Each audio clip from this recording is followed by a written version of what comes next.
الرحیم لسمہ سپارہ سورہ توبہ 41 نمبر آیت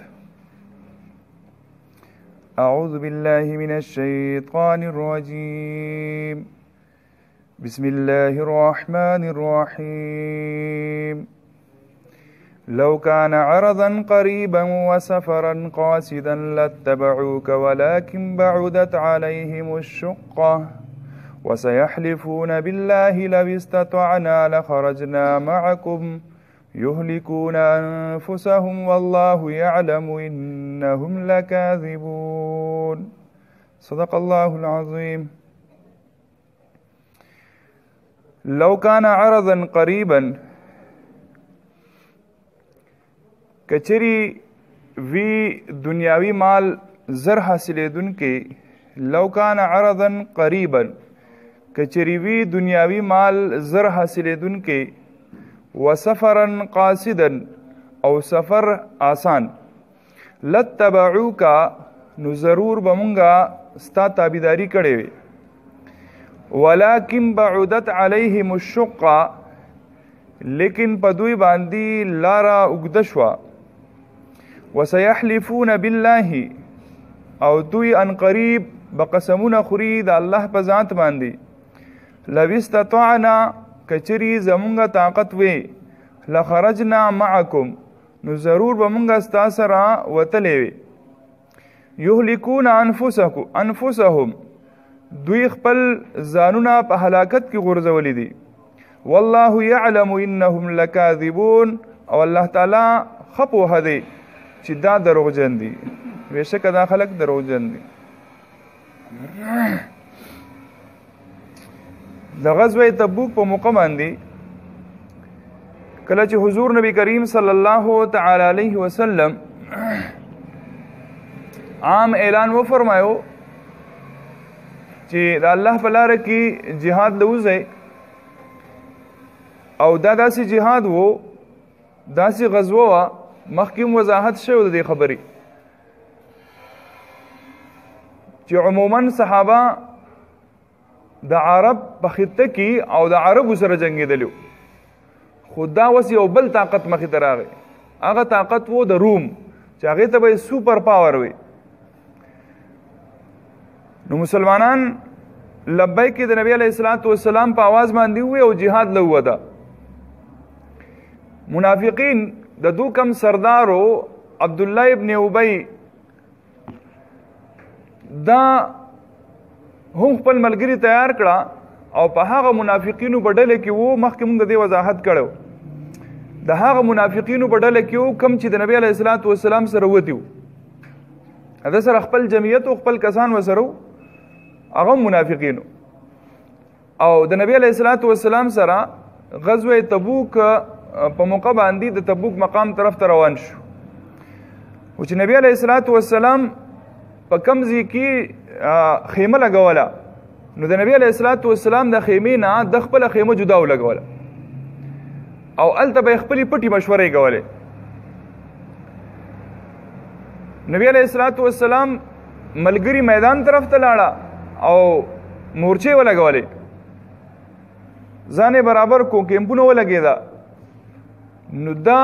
داسې عجیبه غونده کې د منافقت کار وکړو چې فوراً خپلو ملګرو ته وی دا د ګرمۍ موسم دی او په دې ګرمۍ په موسم کې څوک لیونی دی چې ځان تباه کوي او ګوره ان قریب دا د وینا وه منافقو چې ګوره ان قریب زه اینمه چې دا محمد صلی الله تعالی علیه وسلم او د ده ملګري په رسو کې تړلی شوي دي او قیدیان دي دی عبدالله ابن ابی دی منافقو زه دا اینمه چې دا صحابه په رسو کې تړلی شوي دي او قیدیان شوي دي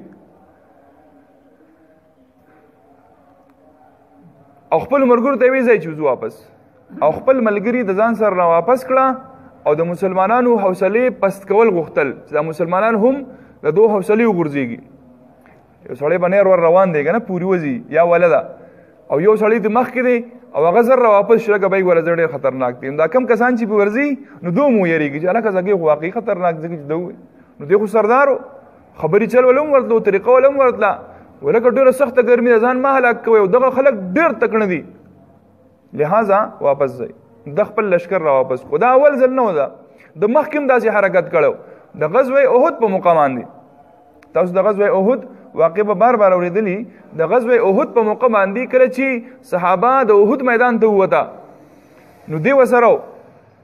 نو د خپل ملګری را واپس کړه وای مړه نبی علیه الصلاۃ والسلام هم دا رايوا چې په مدینه منوره کې د دنه جنگ وشي او دوه خبر وزي نو قدرتی تور اتفاقا د او د نبی علیه الصلاۃ والسلام رائے برابر راغلی و ردی وجنا د خپل ملګری واپس کړه مسلمانانو همتونه هغه غرزول غوښتل لیکن الله رب العزت مسلمانانو لداسي او همت ور کړو چې د هیڅ پروا ونه کړه او په میدان جهاد کې وجنګیدل نو الله رب العزت فرمایي لو کان عرضا قریبا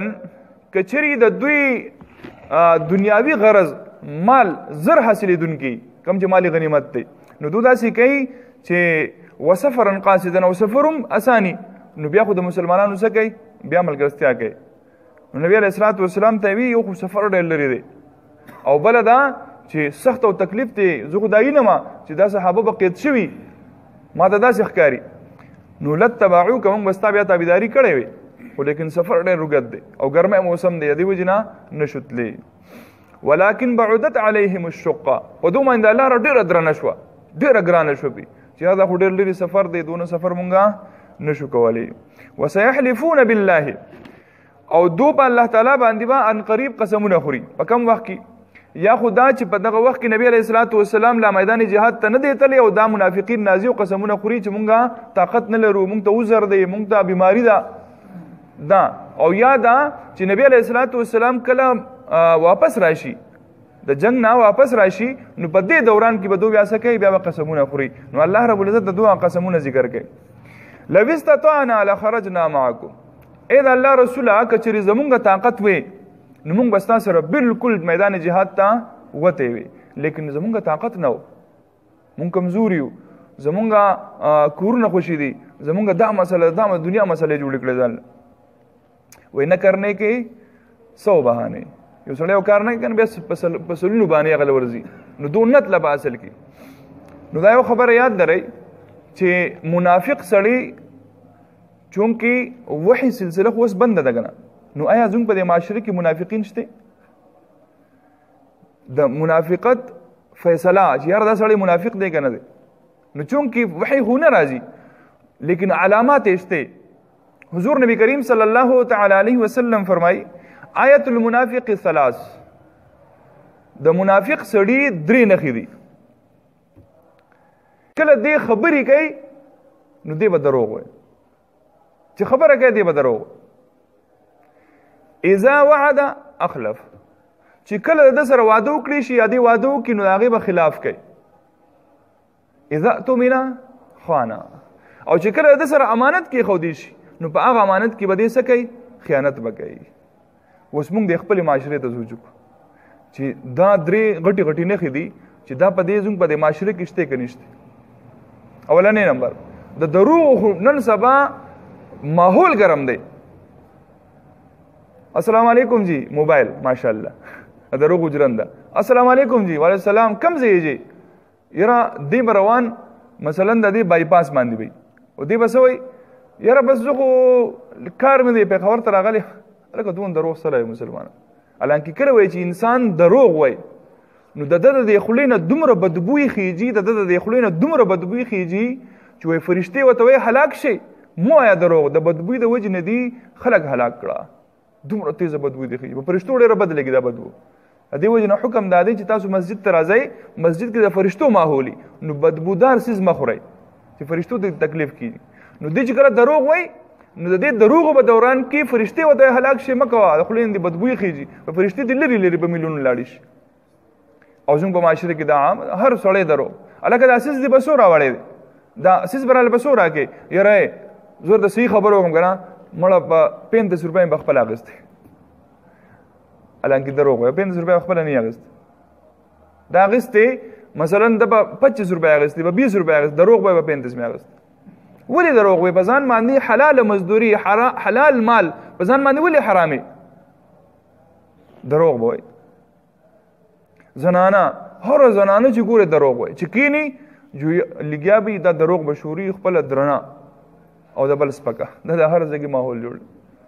الله تعالی دې معافي او اذا وعد اخلف چې کله هم دې وعده وکي نن سبا د وادي پابندي شته دا لیکل ولي روته دا عدالتونو د کیسونو ولي روته دا دونو مسلې ولي روته دا هر سړي سره کوم دې سټام لیکا دا هر سړي الانکه ټیک دا لیکل سنت طریقه ده لیکن بے اعتمادي رااله دومره بے اعتمادي رااله چې د جبي اعتبار نه دی پاتې بخوا مشران وي زمونږ دا جبه چې کوم دی کنه بس وای دا ټیک ته کنه چې ما یو جبه وکړه چې په دې خلاف بیان دا مهر دی دا هر څه دی دا لیکلوم دی دا سټاموم دی مشرانو بداسي وي او وس خدا سیدا چې د سړي سره بلیکل وکي دا خپل لیکل نه منکري وینا بای ودا معنی دی کړی دا لیکل سبا وته هغه د منافقت هغه علامات د موجود دي اذا اؤتمنا خانا چې کله وسره امانت کی خو دی شي نو پای کې بخیانت کې دا چا سره امانت نشي خو دی تکیه ده کنه چې پته ویلي د امانت احکامات څه دي باغی هم ځان پویو کنه چې امانت څه دی تاله کمی پیسې درکړي دي پیسې دغه پیسې د نوټونو بدلې نه دونه د امانت سخت حکم دی کم سیزه درکړه قصص به هو واپس ورکې یاره ته ځان له استعمال کې پیسې وغیرہ ته لکه زما امانت یاره خو زمان لګېدلې دی ورګه طالبا نوري درکما نه دومره سخت حکم دی لوټ کوم نه بدلې څنګه درکړي په حالت کې به واپس ورکې ها تا ته اجازه اخیستې دی چې یاره زدا استعمالو ما نو بیا دا امانت نشو دا بیا قرض شو دا قرض شو د قرض احکامات تلاړه بیا پکار دي چې د قرض احکامات وسرو شي نو علماء ته پوښتنه کوي دا قرض څه حکم دی او د امانت څه حکم دی په دا احکامات باندې هم ځان پوي چې یاره زه یو سړي سیز एकदम دا زما سره امانت په حکم کې دی که د قرض په حکم کې دی امانت کې بیا دا هم دا که چېرې دا سیز ضایع شو نو ته به د هغه نه تاوان نه غواړې او په قرض کې به تاوان غواړې مختلف مسلې دي پکې بهرحال دا منافقینو دا کم علامات چې نبی علیه الصلاۃ والسلام بیان کړي دي نو الله رب العزت فرمایي چې دا منافقین دومره سخت خلق دي دومره زیات دا عذاب په اعتبار سره چې الله رب العزت فرمایل ان المنافقین فی الدرک الاسفل من النار دا به د جهنم د ټولو نه په ښکته طبقه کې اوس په دې کې د الله رب العزت څه حکمت دی چې دا به د ټولو لاندې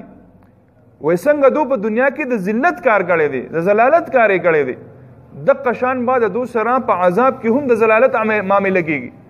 د برا چې کم جهنميان دي د هغو اینی زوی دا په دو باندې راځي اینی زوی بول براز دا په دو باندې لاندې راځي او په دو په دغه ګندګۍ کې پراته الله رب العزت دې زموږ د ټولو حفاظت فرمایي نو الله رب العزت فرمایي وسيحلفون بالله دوب قسمونه خوري په الله باندې یاره والله قسم مړې رواج جوړ شوی پیشن جوړ شوی هر سړی قسم والله مړه داسې نه ده زموږ دی د الله په نعوذ بالله لك الله بندا ولید الله ذات تعالی دومره ورکوټ ښکاری چې ته الله په ځان باندې حاضر ناظر او د الله په ذات باندې قسم خوري دا ولې معمولی خبر ده ته د الله په ذات باندې قسم وای مړه وای الله گواه دی کنه دروغ بوي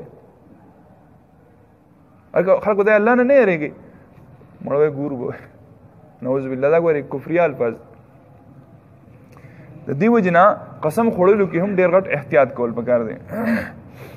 نو سيحلفون بالله دوب قسم خوري د الله تعالی په ذات باندې لو استطعنا لخرجنا معكم زموږ طاقت نو کنه که طاقت مو هم وستا سره وتی وي میدان جهاد ته خو طاقت هم نو الانکه دا دروغ وي الله تعالی فرمایي الله تعالی په خپل گواہی ورګي چې دا ګوره دروغ وي یهلكون انفسهم الله تعالی فرمایي د دې قسمونو په وجه باندې د دې دروغ په وجه باندې د منافقت په وجه باندې دوه خپل ځان نه هلاکت ته چولې دي ځان هلاک کو تبای کو په دې لہذا د منافقینو د کم بد خوونه دي د دې خپل ځانوم بچکو خپل بچی دیم بچکو مثلا یو ماشوم دی هغه په دروغ باندې قسمونه خوري دروغ وای د ماشوم کې نه پوهیږي بچي خیر دی که غلطی ده نشوي ده خو آینده د بارا داسې قسم په دروغ باندې مخوره داسې وعده خلافی مکوا دا شان څوک د سره امانت کړي نو بچي پای کې خیانت مکوا والله يعلم او الله تعالی ته خو په دوه قسمونه ډیر خوري الله تعالی فرمایي لیکن الله تعالی ته خو پته ده کنه چې انهم لکاذبون دا منافقین سدي دا دروغجن دي الله تعالی دا عمل کول توفیق راکړي اللهم صل على سيدنا محمد